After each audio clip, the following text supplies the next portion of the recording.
Hello friends, ഏവർക്കും പുതിയ വീഡിയോയിലേക്ക് നമസ്കാരം. ഇന്ന് ഞാൻ വന്നിരിക്കുന്നത് ബിഗ് ബോസ് മലയാളം സീസൺ 6ൻ്റെ ഈ ആഴ്ചത്തെ ഏറ്റവും പ്രധാനപ്പെട്ട അൺഒഫീഷ്യൽ വോട്ടിംഗ് റിസൾട്ട് അപ്ഡേഷനുമായിട്ടാണ്.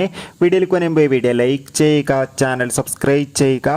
ഈ വരുന്ന ഏപ്രിൽ മാസം ധാരാളം ചിത്രങ്ങൾ OTT റിലീസ് ചെയ്യാൻ പോവുകയാണ്. ചാനൽ പരിശോധിച്ചാൽ നിങ്ങൾക്ക് കാണാം. ശക്തരായ 9 മത്സരാർത്ഥികളുടെ കിടിലൻ പോരാട്ടമാണ് ഇപ്പോൾ നടക്കുന്നത്. അതുകൊണ്ട് തന്നെ വോട്ടുകളുടെ അടിസ്ഥാനത്തിൽ ഒട്ടും വിട്ടുകൊടുക്കാതെ ഒന്നാം സ്ഥാനം ജിൻഡയുടെ വൻ പടയോട്ടം, 2ാം സ്ഥാനം അഭിഷേക്, 3ാം സ്ഥാനം ഋഷി, 4ാം സ്ഥാനം ശ്രീതു, 5ാം സ്ഥാനം നോറ, 6ാം സ്ഥാനം അൻസിബ, 7ാം സ്ഥാനം ഇപ്പോഴും ശരണ്യ തന്നെ, 8ാം സ്ഥാനത്തിന് ഒരു മാറ്റവുമില്ല. 8ാം സ്ഥാനം ശ്രീരേഖ തുടരുമ്പോൾ 9ാം സ്ഥാനം ഇന്നും തുടരുന്നത് ജാൻമണിയാണ്. എന്തായാലും കാത്തിരിക്കാം കൂടുതൽ വോട്ടിംഗ് അപ്ഡേഷന് വേണ്ടി. നിങ്ങളുടെ ഇഷ്ട ബിഗ് ബോസ് മത്സരാർത്ഥിയെ കമൻറ്റ് ചെയ്യുക. ഈ വരുന്ന ഏപ്രിൽ മെയ് മാസങ്ങളിൽ OTT റിലീസ് ചെയ്യാൻ പോകുന്ന ചിത്രങ്ങളുടെ വീഡിയോ ഒക്കെ ചാനൽ ഭാഗം പരിശോധിച്ചാൽ കാണാം. ബൈ.